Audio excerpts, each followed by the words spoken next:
Ladies and gentlemen, welcome to the Garage Gym Athlete Podcast. Jerred Moon here with Joe and Dave. Gentlemen, how's it going? Not too bad. Doing good. Awesome.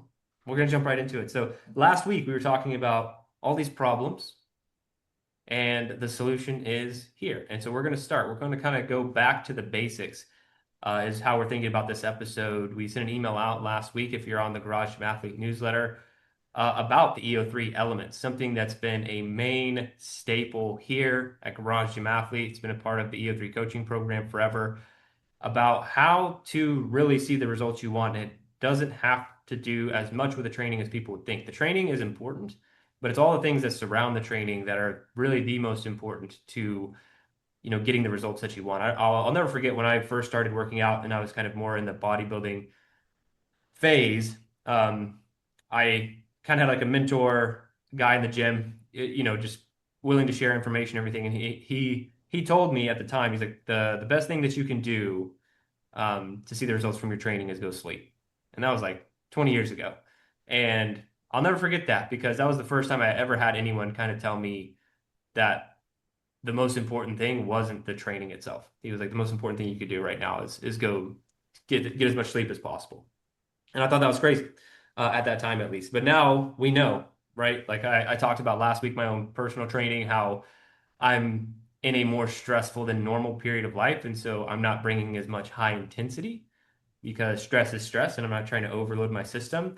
And so it's really balancing all these things. And so what we have in the E3 elements is a set of nine things, I believe, four, five, six, seven, eight, nine. Yeah, nine elements that we will be going over one by one, kind of talking about our best tips, tricks for getting these things done and how you can start to keep track of them and really just making a checklist.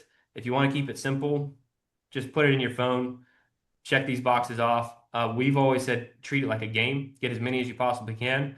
Get all of them if you can, get three of them if you can. The goal is just to get more than you did the previous day and then find that consistent amount for you. So we're going to start with where I mentioned in the first element is sleeping. So sleeping for 7+ hours per night. And so you only get a point here if you're sleeping for 7 hours or more. Where do you guys fall in the sleep range? I'll start with you, Joe. Are you hitting 7 to 9 hours? Are you less than that? Where are you at right now? Well, I'm fantastic with sleep. Sometimes Not it a takes me a while struggle. to, yeah, no, sometimes it takes me a while to fall asleep. That's just a different issue. We've prioritized sleep for the longest time. Even, we start our bedtime routine with our son at like 7:15, and he still co-sleeps. So like when he's asleep, we're in bed anyway, so it's whatever. But even before that, we were still like very early to bed people. I think it's just because like I don't like waking I don't like waking up and dragging and just like being completely tired. And not to say that I'm absolutely refreshed every single day, because that's not just how things work. But I've just always, kind of prioritized sleep even back like in high school. I remember still going to bed at like 9:30. And now, with all the sleep research that we've done, our bedroom is now basically just a sleep chamber. We have blackout curtains that never move. So windows are, we couldn't even have windows in our bedroom and not care because we don't look out the window in our bedroom. It's always cold in there. We have chili pads. It is meant for sleep, and that's it. There's no TV. I got a clock because I always like to know the time at night, and even like looking at my Garmin and turning on the light was too bright. I didn't want that little watch light, so I got a red light clock, but it doesn't shine out. It projects onto the ceiling. So the time isn't even a light that's going out to your eyes, it's going up to the ceiling, and you're just seeing the projection on the ceiling or wherever you want to point it. So you're not actually like looking at the light, and it's so low that I can still see the time. That's just how much that I have have invested in sleep. Nice. Yeah, same. Sleep's highly prioritized in our household too. That's I mean, really from trial and error when back in I remember it was probably around 2020 pandemic's time, maybe just before that. I can't remember exactly when, but I was just doing the stay up later, work harder, and then try and get up early and train at like 4 a.m. And I just crashed and burned from that. And I thought I could get away with less sleep. And I think everyone wants to think that. I think we all think we're immune. And some people are like, oh no, I only need 5 hours or 6 Everyone hours. says And that. Everyone's everyone like, yeah, says that. I only need 5 or 6 hours. It's like, yeah. And I said it for the longest time. Then I started getting consistently 7 and consistently even like 8 hours. When I get 8 hours, I'm like, I'm actually just a better person, a better human being, and I recover better. My performance is better. Like everything's better when I get sleep. Now with three kiddos, that's not always, not always the ideal. It doesn't always happen the way that we want it to, but we're pretty good about getting them down. I mean, our kids are in bed by 7:30 usually, but sometimes social stuff comes up and different things, but we try and prioritize it whenever we can and try and keep bedtime and wake time as consistent as we can too, because that's the other piece of it. The 7 hours is great. If you can get 7 or 8 hours, that's ideal. But I found the more consistent I can be with the schedule is probably even more important of waking, not sleeping longer on the weekends. Like even on the weekends, I'm up. I get up at 5 a.m. even on the weekends. It's when my alarm's set every day. So that consistent wake time, I find I get a lot more thrown off when sleep and wake times are all over the place. Yeah, that's very similar to me, and similar to you, Joe. My parents gave me a 9 o'clock bedtime. I don't know, when I was young, middle school, maybe late elementary school, and that's almost been my bedtime since then. Like, I mean, there's obviously, high school and college, like staying out late for different things, but I've never been a night owl, though. It's never something I've enjoyed, and so I have prioritized it quite a bit. I will say when I go through stressful time periods, when there's a lot going on, like more recently, when we were, just juggling multiple businesses, selling a house, moving, all that kind of stuff, my brain starts to get really busy, and then I start to wake up at like 3 a.m., 4 a.m., and my brain just wants to go. And it's only when I'm in those periods of life that when life is kind of normal, I don't. I just sleep my 7 to 8 hours through the night, and it's great. But what I've found to combat that, because I know a lot of other people might struggle with something similar, is I just go back to breathing exercises. And the best one I have found, like I love box breathing, but the one that's really helped me go back to sleep is just 5 second inhale, 5 second exhale. I only need to do it about 10 to 15 times. Um, and then I get really relaxed, and it's, I'd say 80% of the time I'll go back to sleep from that, from getting really relaxed. So if anyone wants to try that out there, like that's a really, really helpful thing for me. And that's probably the only thing I do struggle with on the sleep side. It definitely is a priority for me, keeping the room dark, cold, all those kind of things, consistent bedtimes, everything that Joe and Dave said. But when I do struggle with waking up early or whatever, because of my busy mind, that's normally what I do to combat that. Because I do know sleep is still important. But it was like sometimes, I don't know if you guys have noticed this. I know we're all tracking our sleep. If I get enough deep sleep, at least what's tracked on the watch, whether it's accurate or not, it's tracking something consistently. Accuracy, I don't know. But if I got like, let's say I got 3 hours of deep sleep, I could honestly wake up with 5 hours of sleep and I feel great. Like that's what I've always noticed. And I can sleep 8 hours with like 47 minutes of deep sleep, and I'm like, I don't feel good, and I think that's what happens, when people drink alcohol, all these other things too, right? It's like you get the long version of sleep, but it's not deep. But that's one thing. Like I woke up last week for the day at like 3:45, I had like 3 hours of deep sleep, and I was like, I don't want to go back to sleep. Like I tried the breathing thing, but I was like, I'm just good. Like I think this is gonna be an early day, and it didn't affect me that day. If I could did that continuously, there'd be a problem. But for that one day, I was fine. You guys ever notice that with deep sleep? Yeah, I've seen that to be the I case. think And so. and that goes along with some of the other elements I know we'll get into of like if I have a big late meal or eat something late at night, things like that's where all these kind of build off each other is those can affect the sleep. And then I can be in bed still for 8 hours and get like zero deep sleep. And I wake up just feeling like I need a nap already. So I've noticed the same thing with some of that, but it's as long as it's not strung together too consistently, like one night's one thing of short on sleep. But if I get two or three of those in a row, then it starts to catch up. Yeah. All right, well, let's move on to the next one. We spend a lot of time on sleep because it's that important. The other ones, you know, they're all important, but I'd say sleep is probably the top of this entire pyramid. That's why we also needed to start with it. But the next one is hydration. So getting 50 to 60 ounces of water, or 50 to 60% of your body weight in ounces. So if you're a 200-pound male, you'd want to shoot for 100 ounces of water in a day. So just take your body weight and multiply it by 0.5 or 0.6, and should be just your water goal for the day. I feel like hydration, this doesn't need to be talked about as much as it used to. Like I feel like everyone has a water bottle like surgically attached to their hand Americans. at this point. Yeah, Americans do. And I know my kids, like it's a big deal with them taking their water bottles to school and all that kind of stuff. And not drinking from hoses or water fountains at school. Like it's a different world. I do think that getting into hydration, people talk about electrolytes a lot more.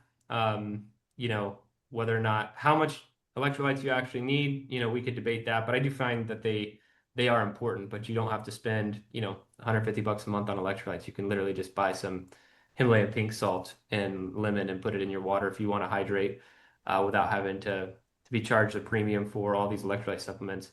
But hydration, pretty easy for you guys overall, or no? Yeah, every day I train, I'll start the day with electrolytes. It's water after that throughout the day that I kind of skimp on. Like I might leave my water bottle somewhere and just out of sight, out of mind. But we only have drink we only drink water in the house. We have those ices that I might drink half of in like a day just to have something like refreshing. But that's about it. It's not till like the end Yeah. of the day where I'm like, crap, I haven't drank enough water. I'm thirsty, and I chug a bunch of water before bed. Unless it's except for like the really hot Just to months. do the But yeah, catch up right before bed, yep. does that affect the sleep? Does that go back to screwing with element one? Not always, no. I mean, there's definitely times I might wake up at 4 a.m. and I'm like, don't get up to pee, don't get up to pee. I don't Yeah. want to get up. Well, I laugh because you're like, I put my water bottle in the other room or like whatever. During this move, I lost my water bottle for like a week. And I was joking with Emily. I was like, I was so dehydrated that week because I just like I mean, I was still drinking water, but I'd have to like, kind of like you, I'd be like all of a sudden in the kitchen, I'd be like, oh yeah, I had no water today. So I'd slam like 2 cups of water, but I was way off on my hydration when I didn't have my water bottle. How Yeah, about you, having the water man? bottle around is definitely key, but it's not much of a problem for me. I wake up, I front load a little more. Like I feel like I'm really thirsty Same. in the morning after waking up. So I'll get up and chug. I don't even know how much, 16 ounces at least, maybe 32 ounces till my thirst goes away. And then towards the end of the day, once like dinner comes, after dinner, I usually don't drink too much water, just with like digestion and some of those things. I just feel better and not having to wake up to pee. Joe must have a superhuman bladder or something if he's chugging water before bed and not getting 32 up. ounce. But I can do that if yeah, I'm in the sauna right before bed. I can chug like a 26-ounce bottle of water if I've been in the sauna and not have to pee in the night, but all depends on the day, the activity.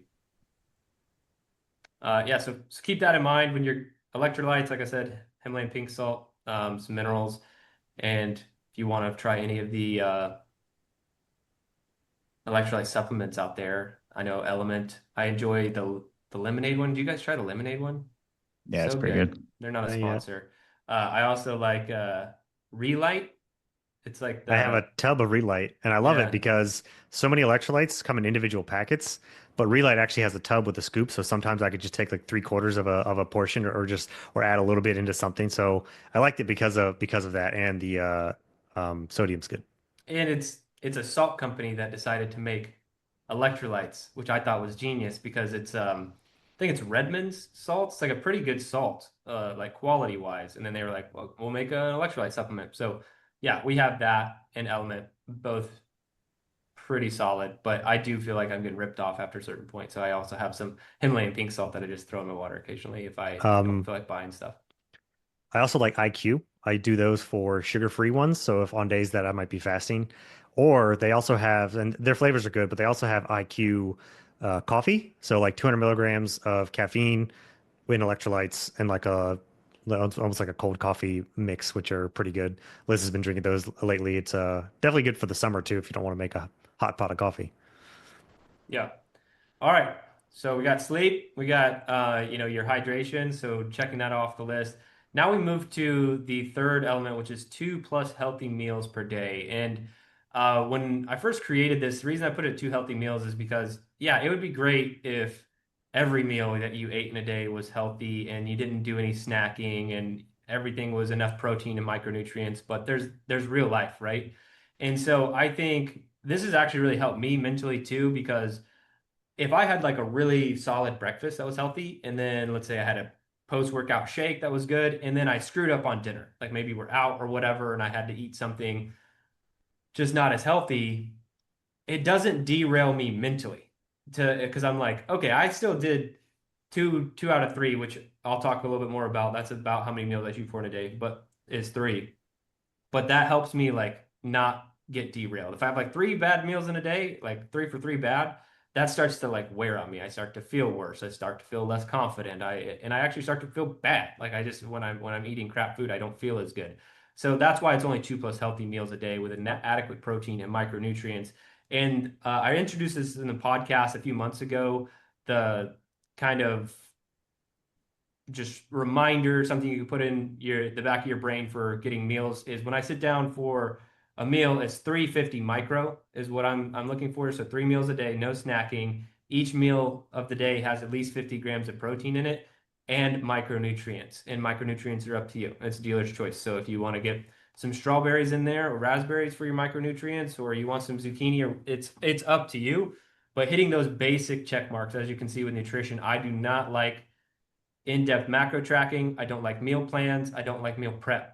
I like just the ability to be very flexible with like, I'm going to eat a healthy meal. I'm going to shoot for 50 grams of protein and have some micronutrients in there. I don't know what that's going to be. That's my choice for meal plans. And it comes from doing a lot of meal planning over the years and meal prepping and hating it. But I honestly think that you should do it if you struggle on that side of things. But we also don't really keep any bad food in our house, thanks to Emily. So it's also easy for me to make those decisions. How about you guys with nutrition? Yeah. Yeah, I've kind of fluctuated over the years. I used to, for the longest time, was doing more of the intermittent fasting where I'd have sometimes even 2 meals, 2 to 3 meals. And lately I felt a lot better adding breakfast back in probably over the past like 2 years, some of that with training in the morning, some of it just with I found the 2 big meals was just too much on my digestion system when I was doing just that and trying to get all the calories in. So lately I've been probably close to like 4 meals spread out, and getting 2+ healthy ones is all my meals are usually fairly healthy when I'm at least at home and and have control over it. I just feel better that way. I enjoy veggies. I enjoy salads. I enjoy lots of protein. So it's not too much of a thing for me to get that. And I feel better too. So more square meals and not snacking too is another thing that once I took snacking, I was never a big snacker, but I definitely notice when meals get too small, then I find like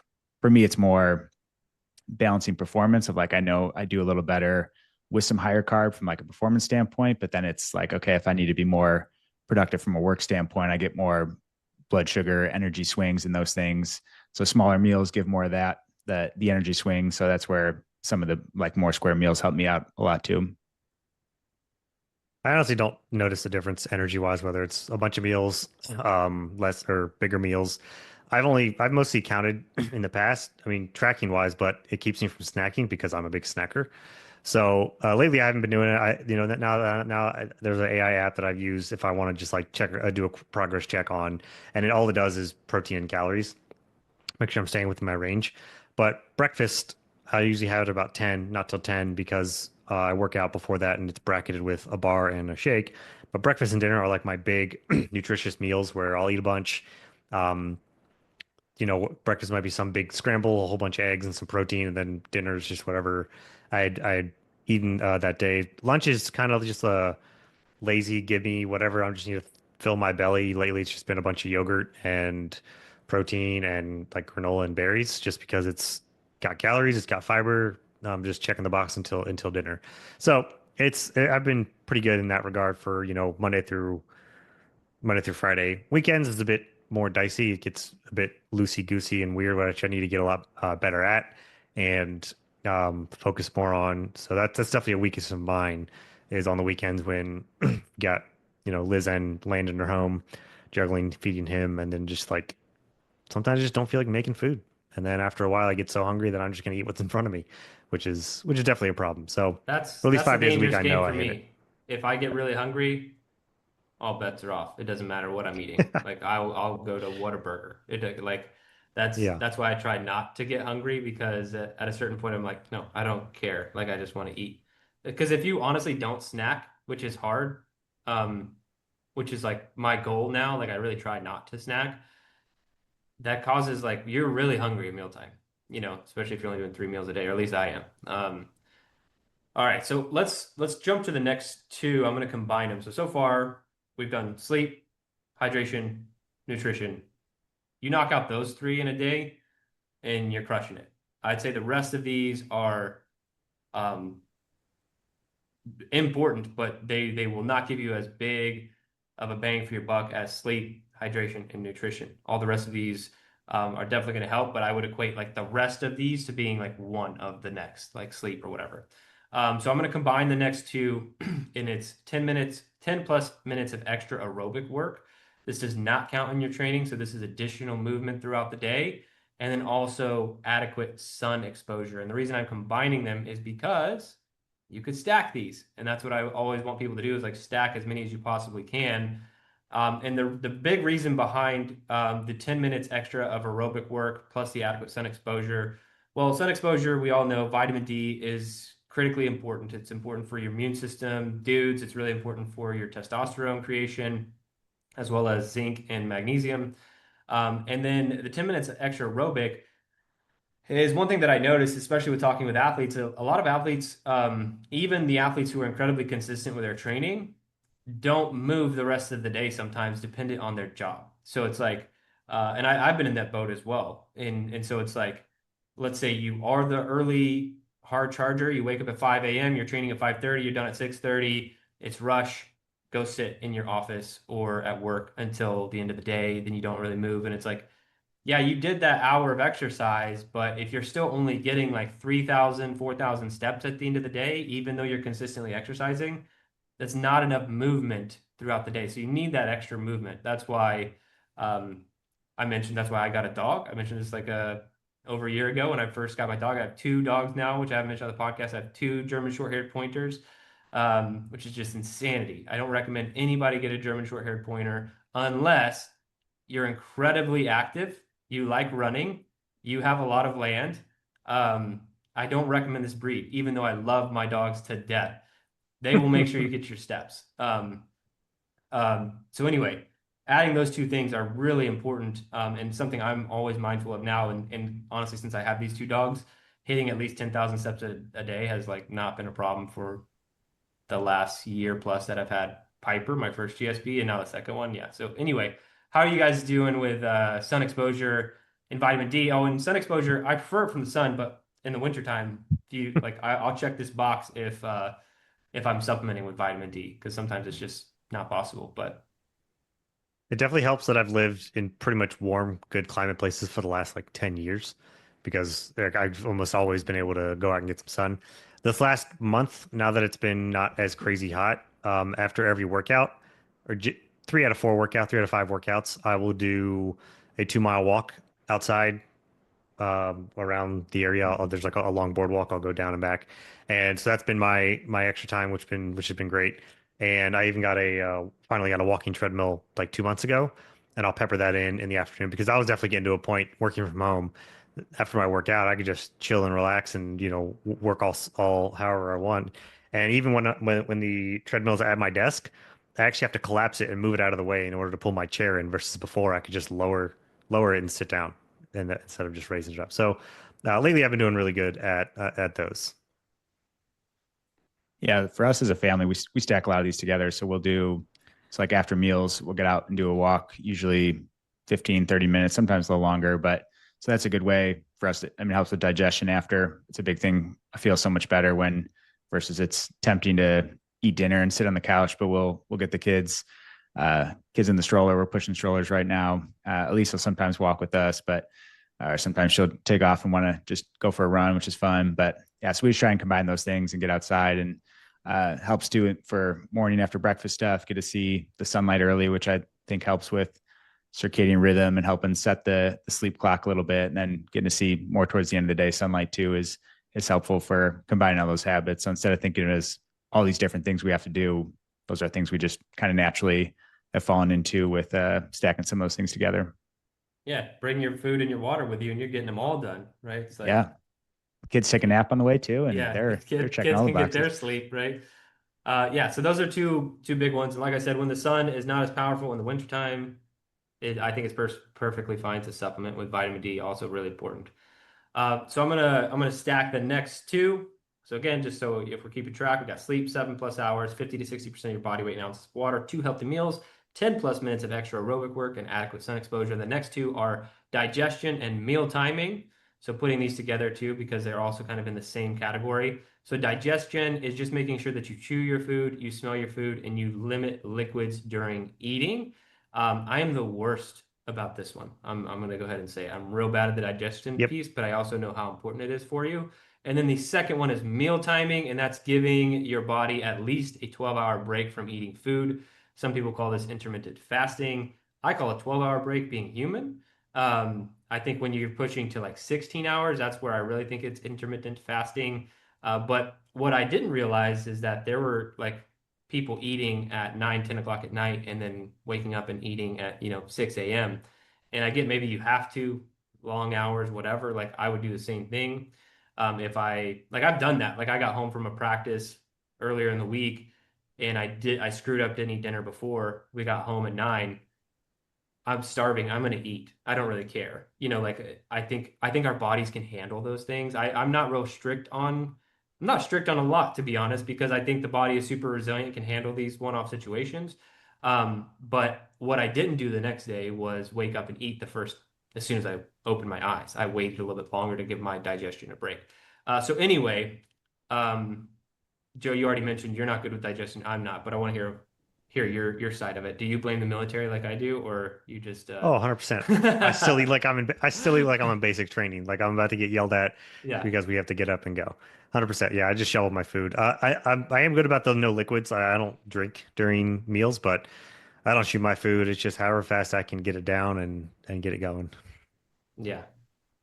Yeah, That's this one's tough for me. I've always ate super fast, and growing up with two other brothers, and if the you food's gonna didn't be eat gone if you if you don't didn't eat get fast, yeah, your you didn't get seconds or anything. So it's always been still seems to end up being a competition when we get together. Somehow it comes out, but liquids I'm better with. Meal timing though, yeah, that's something I've just naturally fallen into feeling better with. Giving it a couple hours before bed and a couple hours after waking up is usually I don't know if it's always exactly 12 hours, but usually dinner's in an ideal setting at least a couple hours before bed, and I don't like to eat right when I wake up. yeah.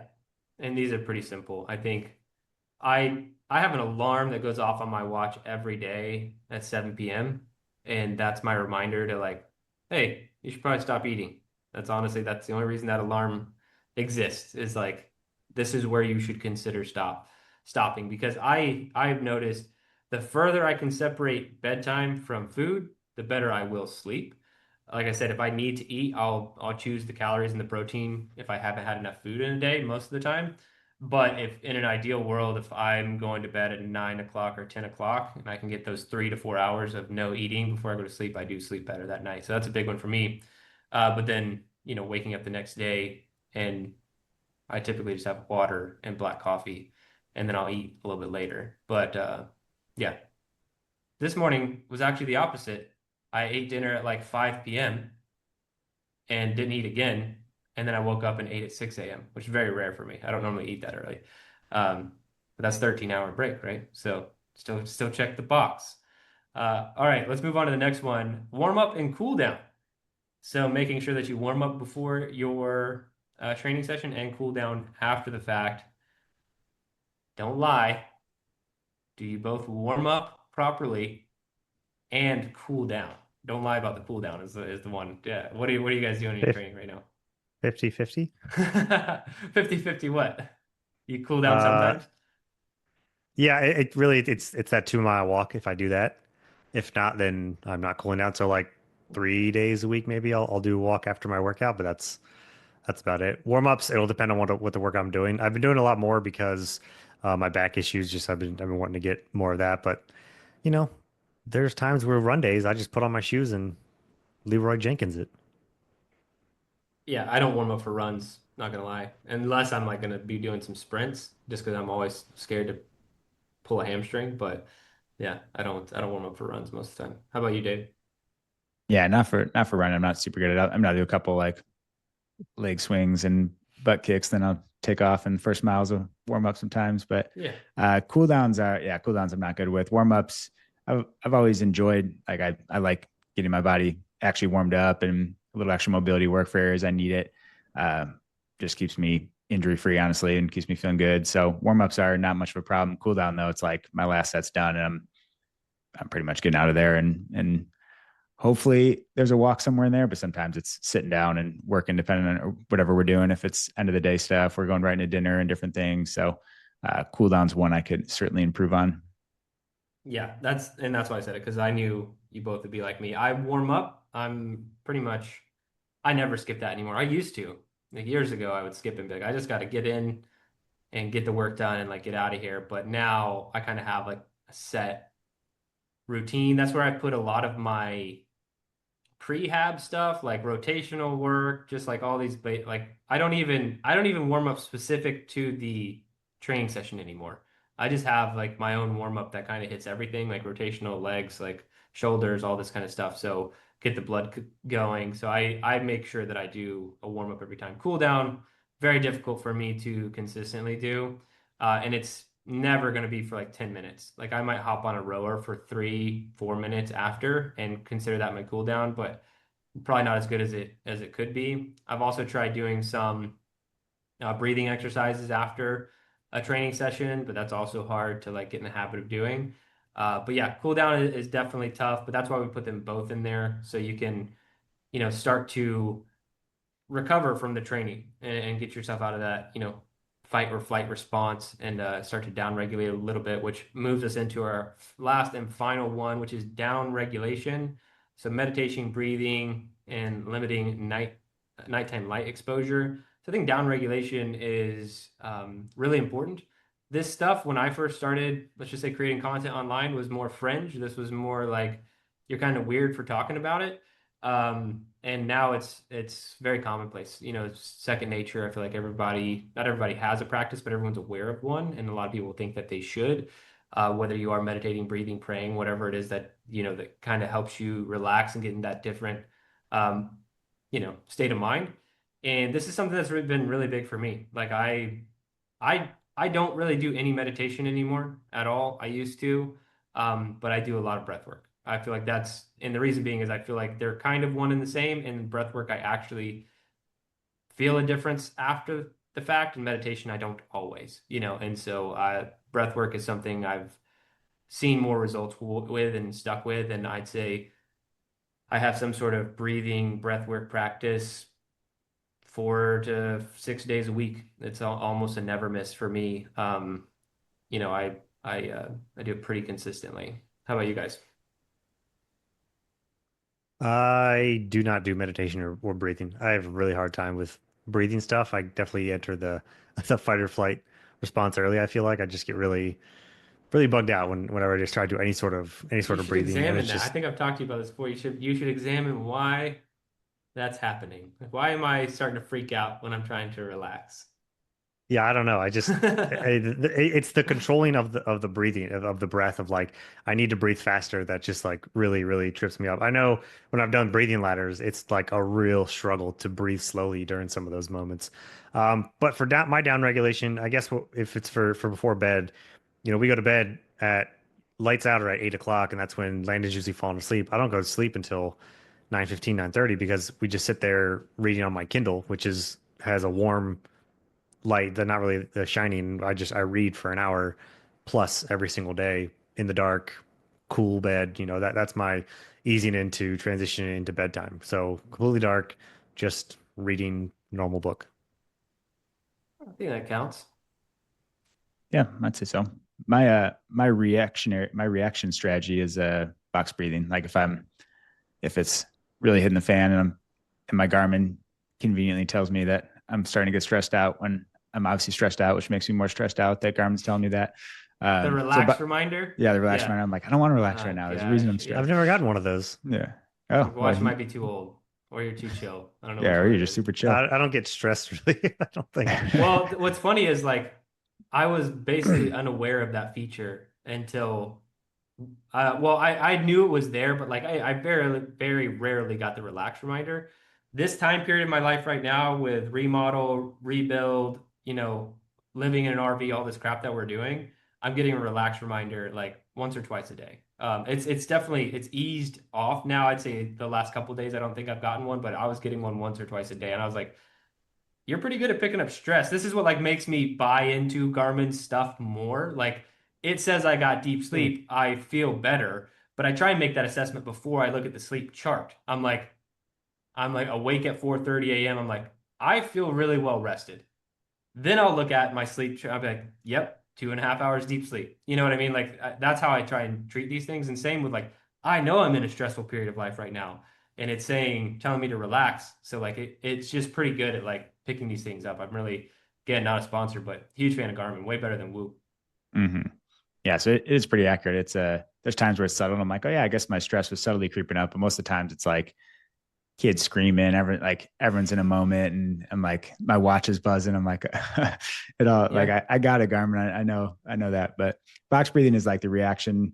If I'm to that point, but the things that are proactively doing that, and I'm not super consistent with it, but things like journaling, Lindsay and I get time together in the morning, just, reading and praying together and different things like that. And at the end of the day, we try and have our end of the day check in where we're just hanging out and getting some time together after the day to kind of have those two touch points at start and end of the day seem to work really good for us of just like overall management of day stress. But we're not perfect with those either too. It's, that's an ideal setting, but those proactively help set up a lot of the less stressful moments during the day. Yeah. It's a good practice. I think the more you can dive into this stuff and really control your mind, control your thoughts, I think it goes a long way. But that is everything. That is all 9 of these. I'll do a quick recap. So sleep 7+ hours, 50 to 60% of your body weight in ounces of water, 2+ healthy meals, 10+ minutes of extra aerobic work, adequate sun exposure, digestion, meal timing. So giving that digestion 12-hour break, warming up and cooling down as one item, and then down regulation. So here's my challenge to everyone listening to the podcast is just do as many as you can. Okay, getting 9 of these in a day is very, very difficult.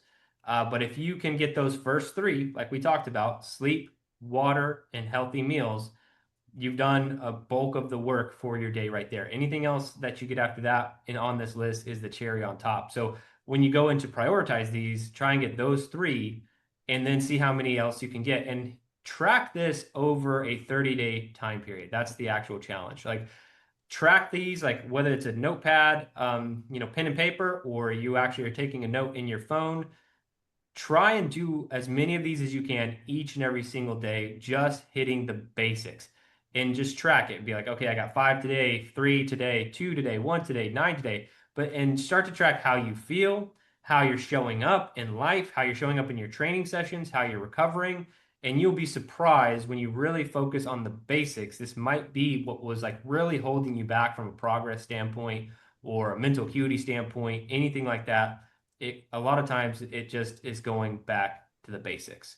But that's it for this one. I appreciate everyone listening, all of our Garage Gym athletes out there doing the training. Thank you so much.